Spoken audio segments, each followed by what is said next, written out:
Neste momento, entre amigos, irmãos, para louvar o nome do nosso Deus, né? Sou grato a Deus por estar aqui hoje na Igreja Central aqui de Rio Blumenau, né? Agradeço o convite do irmão Ronaldo para estarmos hoje aqui, né? Eu e a minha esposa Cielma, para juntamente com os irmãos a gente estar louvando a Deus e compartilhando um pouquinho da palavra do Senhor, né? Talvez alguns irmãos não conhecem a gente, né? Eu e a Cielma, nós somos concordores estudantes. Nós estamos essas férias aqui na cidade de Rio Blumenau, né? Tendo a oportunidade de concordar aqui nessas férias. E a gente está muito grato e feliz pela recepção e pelo acolhimento de cada irmão. Amém? Amém.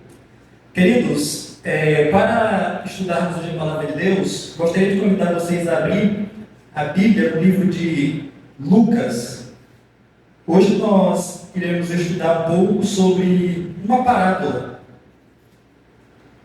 que é bem pequena, mas traz lições importantes para a nossa vida.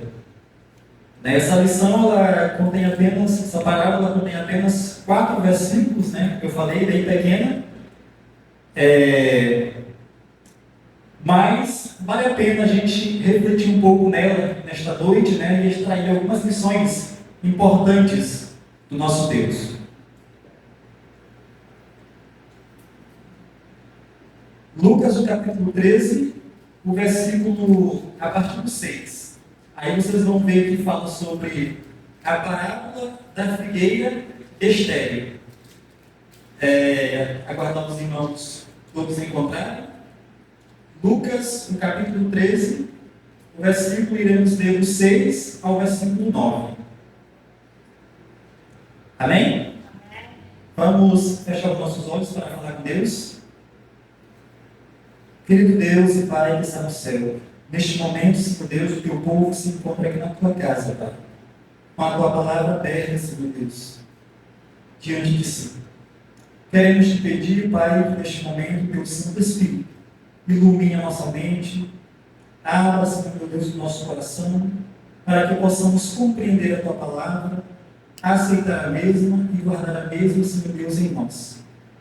Pai, faça-se presente conosco neste culto, meu Deus, e que possamos sair daqui fortalecidos e edificados pelo poder da tua palavra. É o que nós te pedimos e agradecemos em nome de Jesus. Amém. Queridos, vamos ver. Aqui, a partir do versículo 6, diz assim: Então, Jesus proferiu a seguinte parábola. Certo homem tinha uma figueira plantada na sua vinha, e vindo procurar fruto nela, não achou. Pelo que disse ao viticultor: há 3 anos venho procurar fruto nessa figueira, e não acho. Podes cortá-la. Para que está ela ainda ocupando inutilmente a terra? Ele, porém, respondeu: Senhor, deixa ainda este ano, até que eu escave ao redor dela, e lhe ponha estrume. Se vier a dar fruto, bem está. Se não, mandarás cortá-la.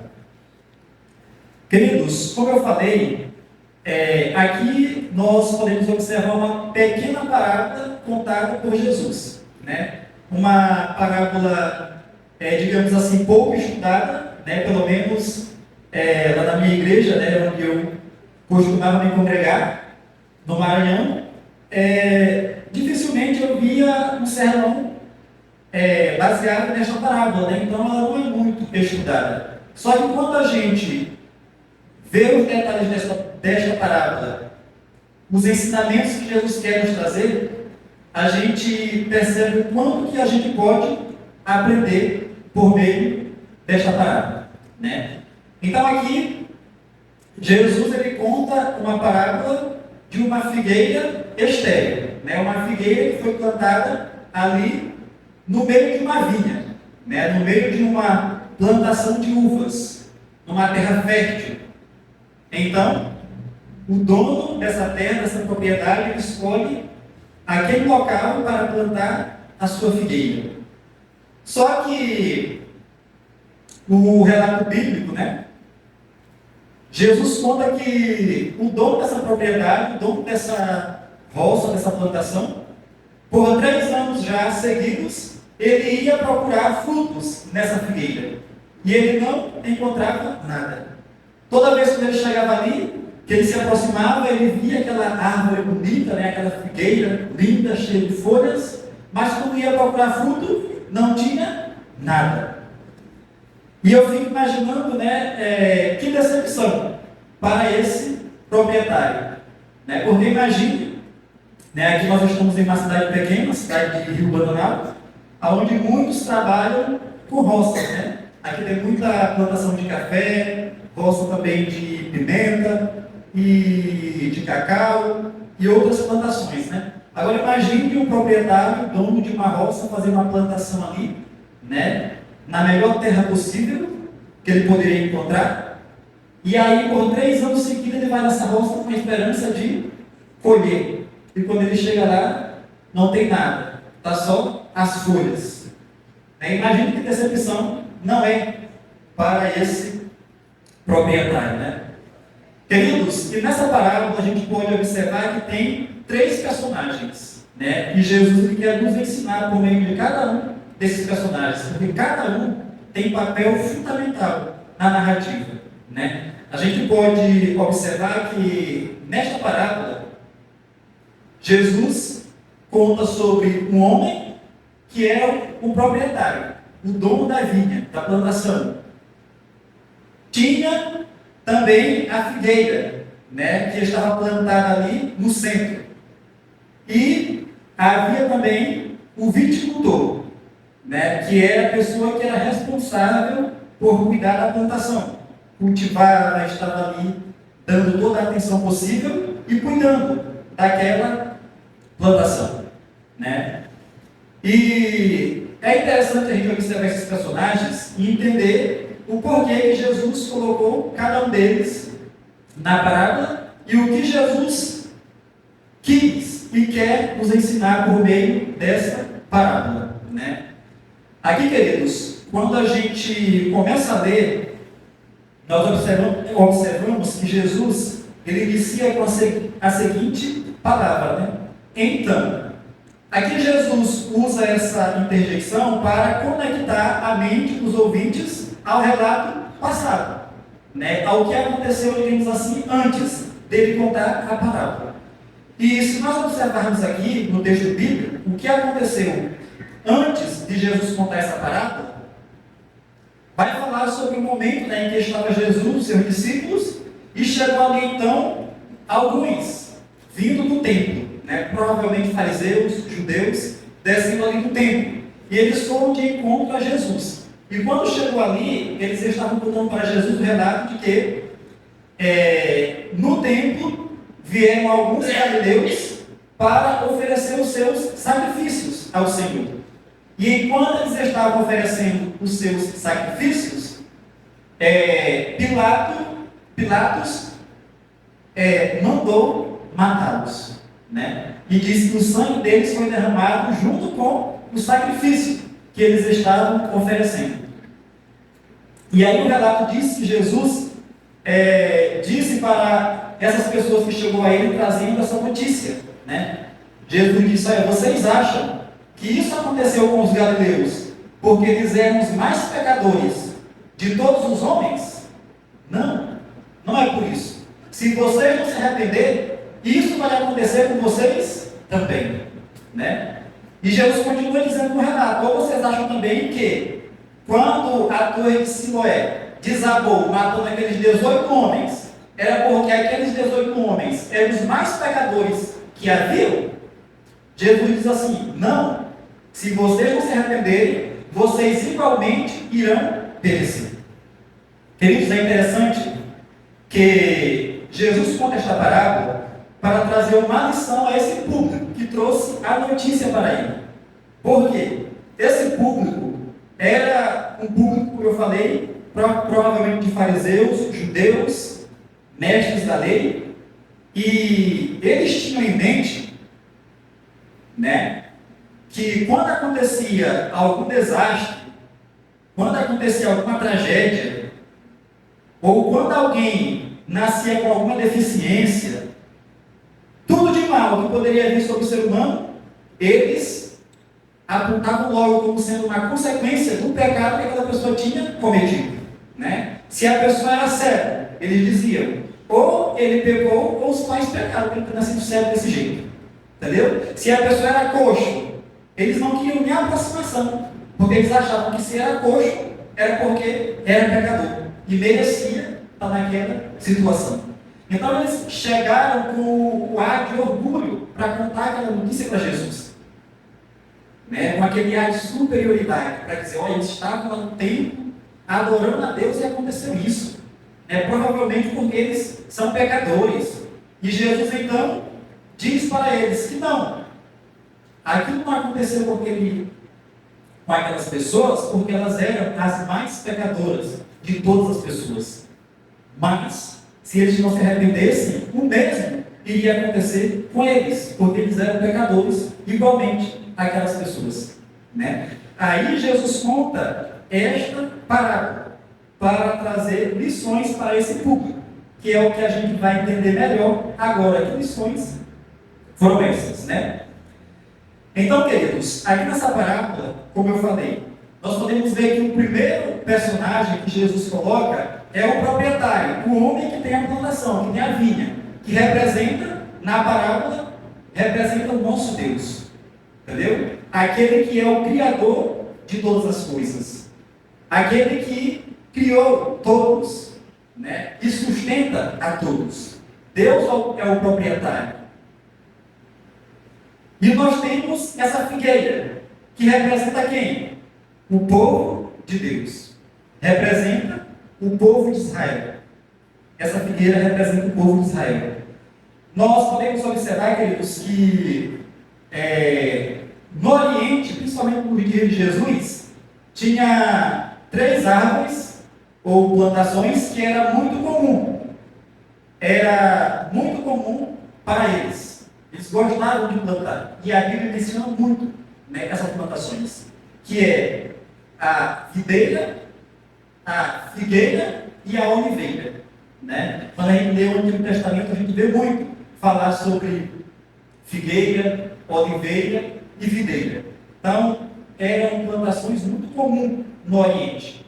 E por isso que Jesus usa algo que era comum no dia a dia deles para trazer uma lição para eles. Né? Usa uma vinha e uma figueira plantada no centro. E essa figueira representa o povo de Israel. Representa esse povo que chegou para Jesus ali com aquele ar de orgulho, né? Com aquele ar de nós somos melhores. E Jesus coloca eles como essa figueira, que estava bonita, que estava cheia de folhas, mas não estava produzindo frutos. Não estava produzindo frutos. Irmãos, e é triste, né, quando a gente vê a história do povo de Israel, porque foi um povo que Deus, desde a sua origem, cuidou com muito carinho, desde a origem desse povo. Né? Por meio de Abraão, Deus fez uma promessa, Deus cumpriu a promessa por meio dos descendentes de Abraão, Deus deu para eles a terra prometida, a melhor terra que havia, Deus deu a eles. Terra que mandava leite e mel, terra fértil. Eles tinham de tudo para ser luz deste mundo, para ser um povo exemplar para todas as nações, para ser um povo abençoado e por meio da bênção deles abençoar outras nações. Apesar de Deus favorecer tanto o povo de Israel, apesar de Deus ter escolhido o povo de Israel para uma missão especial, eles falharam, porque ao invés de ser luz para o mundo, eles se tornaram trevas. Ao invés de ser uma nação abençoada para abençoar outras nações, eles fizeram um muro em volta de si.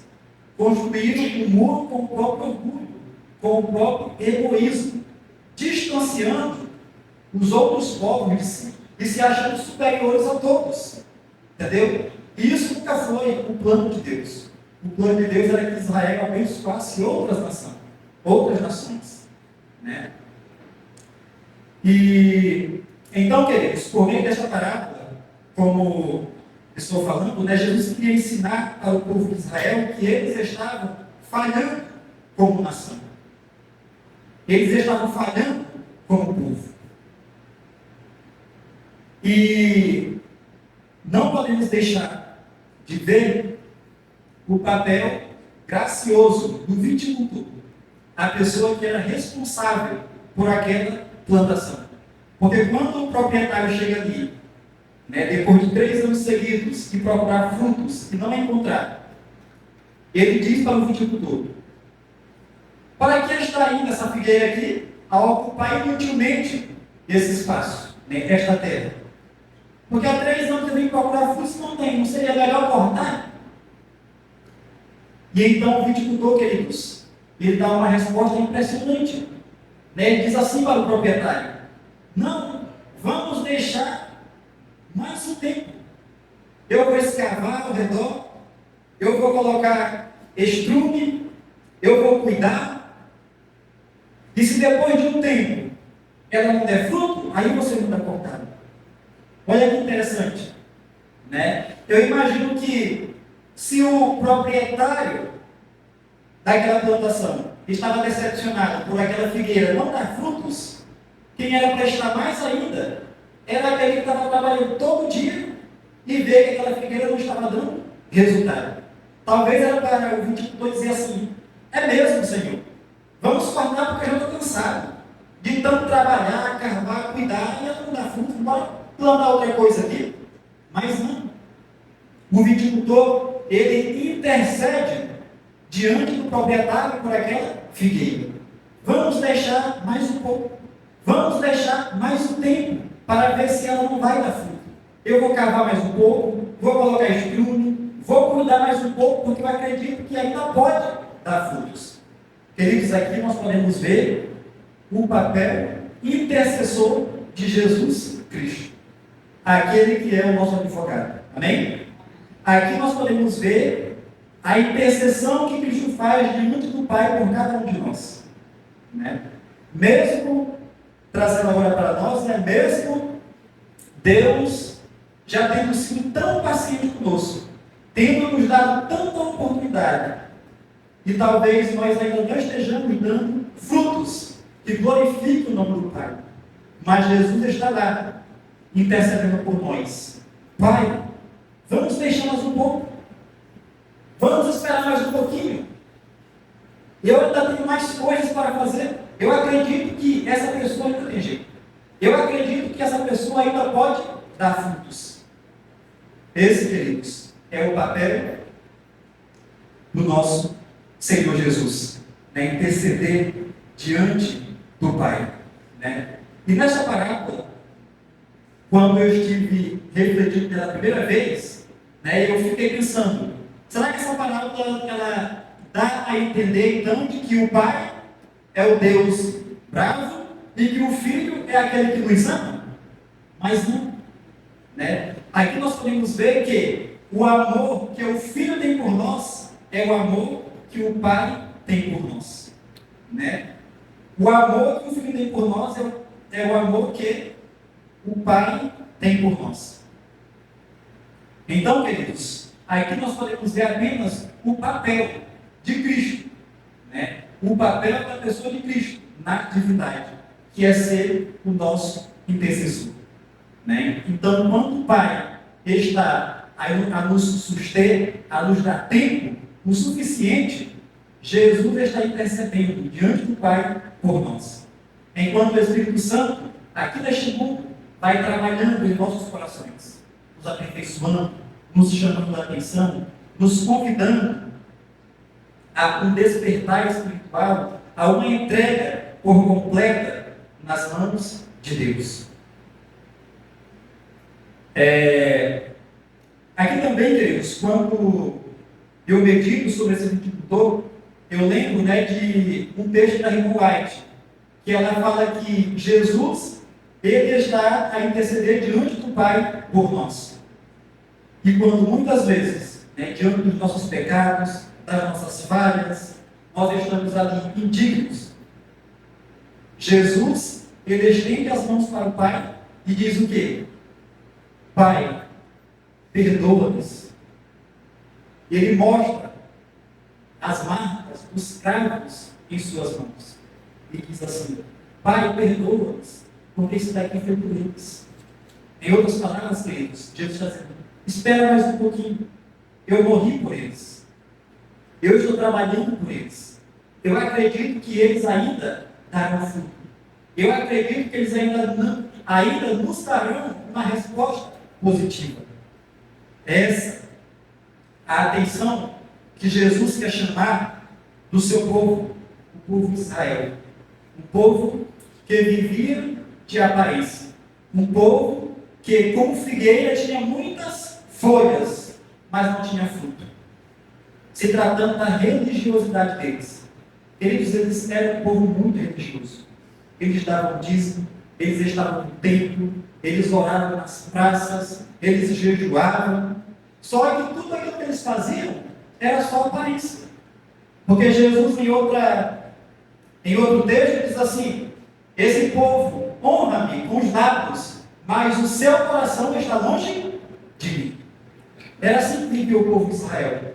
Eles louvavam a Deus com a boca, se vestiam, com aquelas túnicas, para aparentar religiosidade, mas quando procurava frutos, não tinha. Eles estavam com aquela figueira que foi plantada no melhor lugar, tinha tudo à sua disposição para dar os melhores frutos, mas não estavam produzindo, estavam inférteis. Muitas vezes, nós também, irmãos, estamos em semelhante situação. Muitas vezes também nós estamos na igreja, nós louvamos a Deus,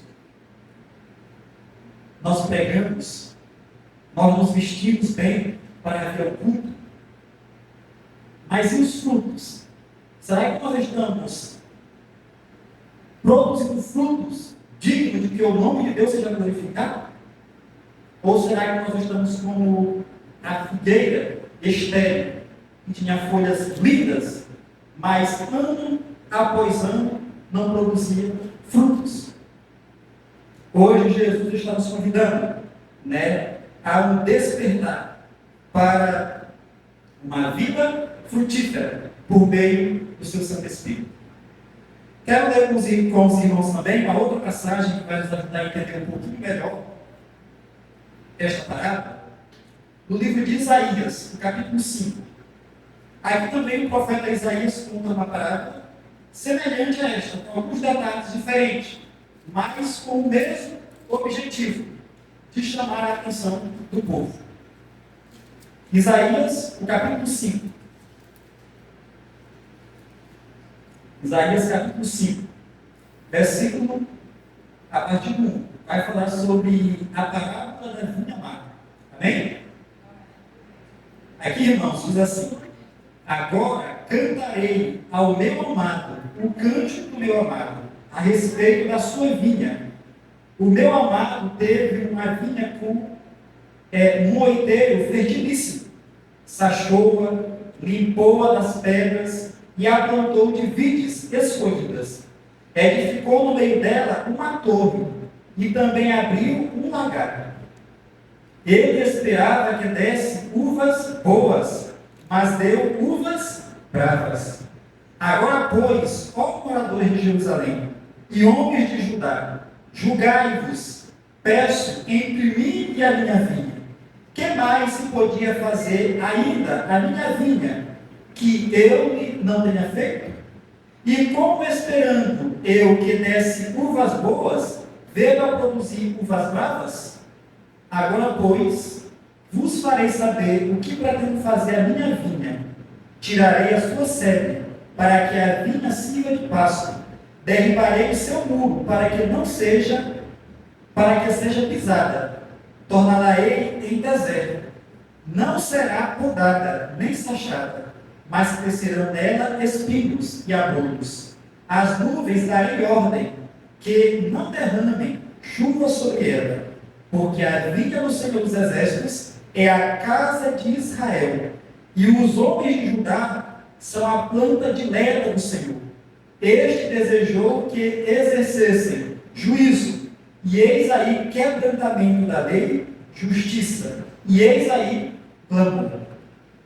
Olha só, queridos.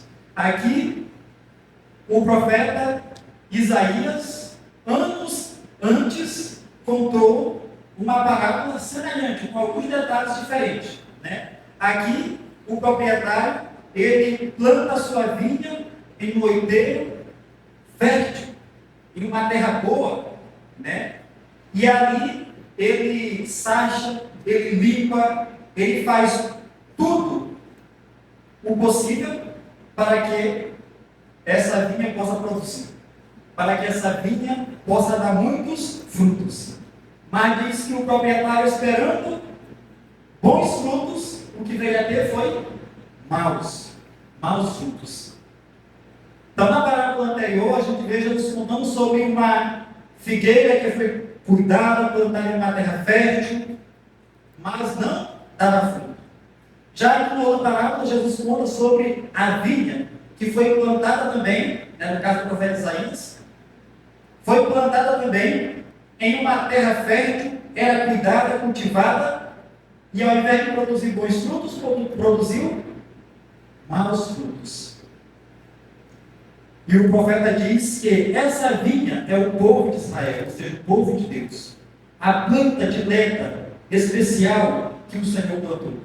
Mas esperando ele receber bons frutos, a vinha deu maus frutos. Os frutos, irmãos, representam as obras. As obras de Israel eram más aos olhos de Deus, né? Então foi um povo que Deus escolheu, foi um povo que Deus multiplicou, foi um povo que Deus abençoou, e um povo que Deus esperava que o representasse, que fosse bênção neste mundo. Mas ao invés de bons frutos, eles produziram más frutos, injustiça, né? Infidelidade, prostituição, quebrantamento da lei. Tudo oposto daquilo que o Senhor esperava do seu povo. Mas o interessante é a pergunta que Deus faz ao seu povo, aqui no versículo 3, que diz assim: agora, pois, ó moradores de Jerusalém e homens de Judá, julgai-vos, peço, entre mim e a minha vinha. Que mais se podia fazer ainda a minha vinha, que eu lhe não tenha feito? Deus pergunta: o que mais eu poderia ter feito por este povo, que eu não tenha feito? O que mais poderia eu ter feito por esta vinha, para que ela pudesse produzir frutos, que eu não fiz? Deus fez tudo, queridos, por aquele povo. Colocou eles na melhor terra, livrou eles de seus inimigos, e esperando Deus receber o louvor, a glória, Deus foi desonrado por meio da obra daquele povo. Hoje também, Deus tem colocado muitas coisas à disposição do seu povo, da sua igreja, né? Queridos, nós somos um povo abençoado por Deus, amém? Nós somos um povo abençoado por Deus. Ele tem colocado tudo à nossa disposição, entendeu? Deus nos deu o dom profético. Deus deu a este povo instituições as melhores, entendeu? Não tem um povo mais organizado sobre esta terra do que o nosso. Se você pesquisar, é o povo mais organizado do mundo, entendeu? Deus colocou tudo à nossa disposição. Conhecimento na área de saúde, na área da família, na área de educação. E Deus, hoje, Ele pergunta para nós, o seu povo: o que mais poderia eu ter feito por vocês, que eu já não tenha feito? O que mais eu poderia colocar à disposição de vocês, para que vocês dessem fruto, que eu já não tenha colocado? É uma reflexão, é um apelo para o despertar espiritual.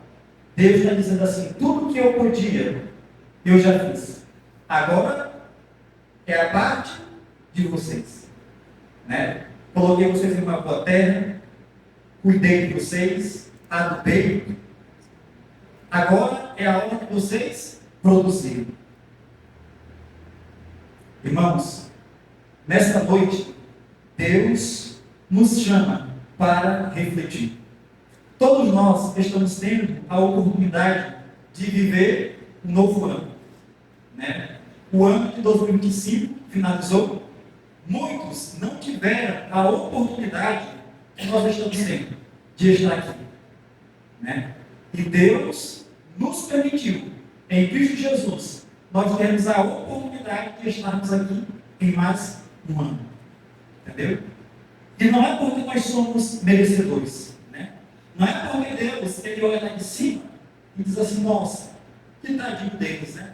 Eles são tão fofinhos e nós deixamos aqui mais um tempo. Não. Nós não somos merecedores. Deus renovou em mais um ano a sua graça em nossas vidas, né? Jesus dizendo assim, Pai, vamos deixar mais um pouquinho. Eu ainda estou adubando, eu ainda estou cavando, eu ainda estou cultivando, porque eu acredito que este ano pode dar fruto. Eu acredito que este ano vai ser diferente. Vamos dar mais uma oportunidade a eles. Queridos, Deus nos deu um novo ano. E eu trouxe essa folha aqui em branco, né? Para fazer essa pequena reflexão com vocês. Todo ano, queridos, Deus nos dá uma folha assim, ó, em branco, para que a gente possa escrever uma nova história. O ano de 2025, como eu falei, passou. O que a gente fez de errado, passou. As lutas que nós enfrentamos, passou. Deus nos deu um novo ano para vivermos de maneira diferente. Uma folha em branco, para que nós possamos escrever uma nova história. Que história nós iremos escrever nessa nova página, nessa nova folha que Deus está colocando em suas mãos, que Deus está colocando em minhas mãos? O que nós iremos fazer?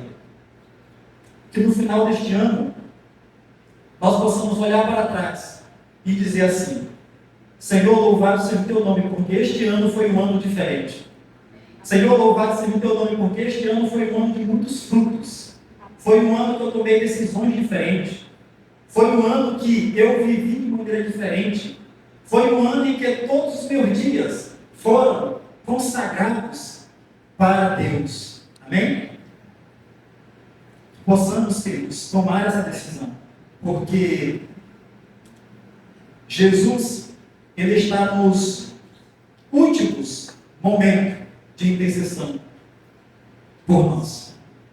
Todas as coisas de cruz, as profecias estão gritando isso, que o tempo está findando. Só que às vezes a gente não consegue perceber. Entendeu?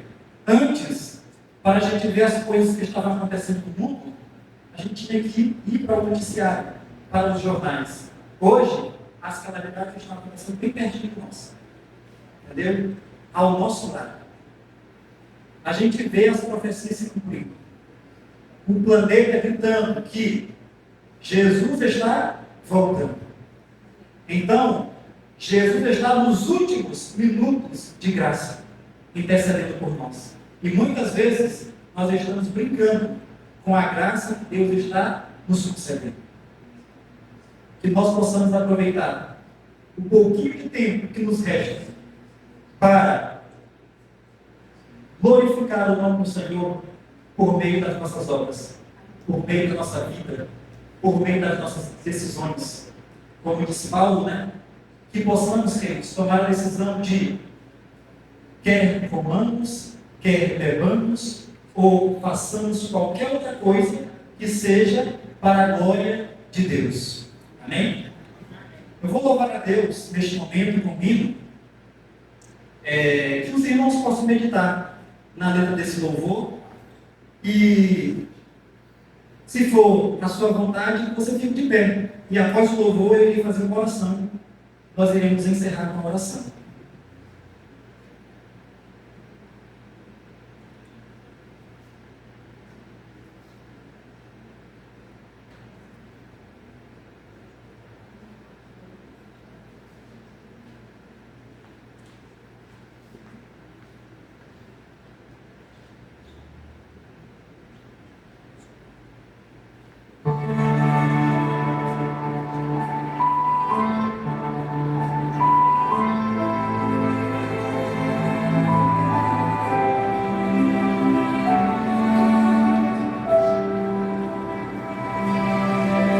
Conheço a tua história, já ouvi o teu clamor.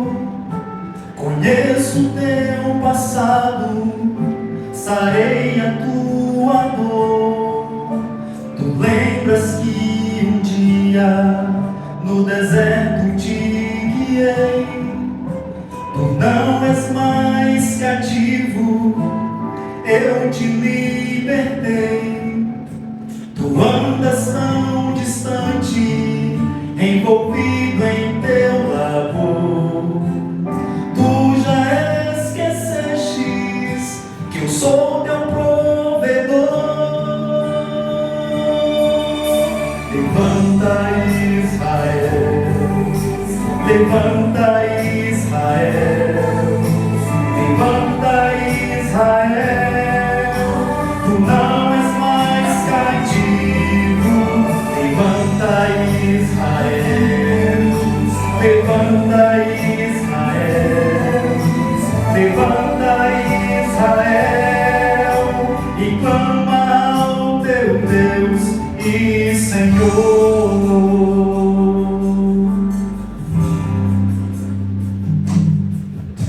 Conheço a tua história e o teu coração. Eu vejo o que tens feito com tua escravidão. Desperta, Israel, te humilha ao teu Deus. Eu sou o teu juiz, o teu libertador.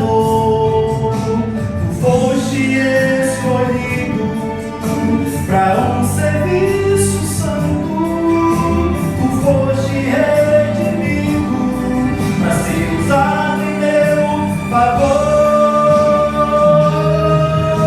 Levanta, Israel, levanta, Israel, levanta, Israel, já chegou o teu juízo. Levanta, Israel, levanta, Israel, levanta, Israel, e ouça o teu Deus e Senhor.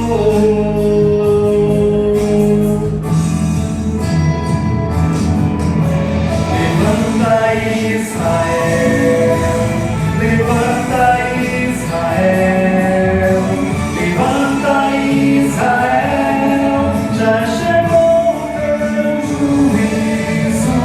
Levanta, Israel, levanta, Israel, levanta, Israel, e ouça o teu Deus e Senhor.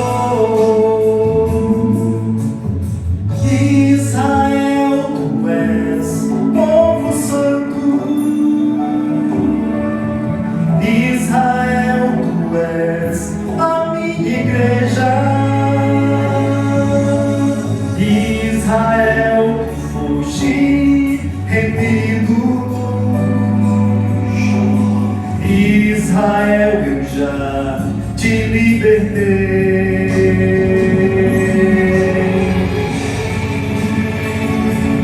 Povo santo, Israel, tu és a minha igreja. Israel, remido. Israel, eu já te libertei.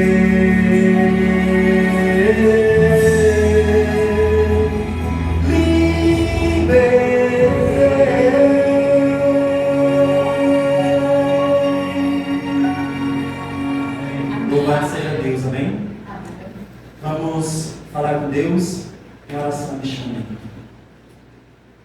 Pai amado que está no céu, neste momento, Senhor, estamos diante de Ti em oração. Obrigado, Senhor, por esta mensagem que o Senhor trouxe aos nossos corações nesta noite, meu Deus. Obrigado, Pai, porque o Senhor é aquele Pai paciente, aquele Pai que espera, que aguarda, com paciência, Senhor Deus, que nós nos arrependamos e nos voltamos para Ti. Obrigado, Senhor, pelo dom do Teu Filho amado Jesus, que intercede por nós, dia após dia, diante de Ti. Pela graça, Senhor Deus, nós somos salvos. Pela Tua graça, nós não somos consumidos. Ó Senhor, continue cultivando a terra do nosso coração. Continue, Senhor, exatando. Continue trabalhando por meio do Teu Espírito Santo, Senhor, para que o nosso coração venha a ser terra fértil, para que nós venhamos ser, Pai amado, uma figueira frutífera para a glória do Teu nome. Para que quando o Senhor vier, meu Deus, visitar essa terra, o Senhor possa encontrar em nós muitos frutos para a glória do Teu nome, Senhor. Amém. Obrigado, Pai, por mais um ano. Porque a Tua graça, Senhor, meu Deus, se renovou. Porque a Tua graça está nos dando, Pai amado, mais uma oportunidade de viver diferente. Mais uma oportunidade de tomar novas decisões. Uma oportunidade, Senhor Deus, de mudar de vida. Que possamos escrever, Pai amado, por meio do Teu Santo Espírito, uma nova história. E que no final do ano possamos olhar para trás, Pai amado, e dizer: Ebenezer, até aqui nos ajudou o Senhor. Amém. Que possamos olhar para trás, Pai amado, e ver o quanto a Tua glória, Senhor Deus, foi manifestada e reproduzida por meio das nossas ações. Pai, cuide de cada família que representar, cada homem, cada mulher, cada criança, cada jovem, cada adulto, todos os Teus filhos. Nos ajude, Pai, a tomar uma decisão de viver diferente. Que não possamos viver apenas de aparências, mas que possamos viver e Te adorar em espírito e em verdade. Cuide de nós essa noite e permaneça conosco. Então é o que nós te pedimos e agradecemos. Em nome do Teu Filho amado Jesus.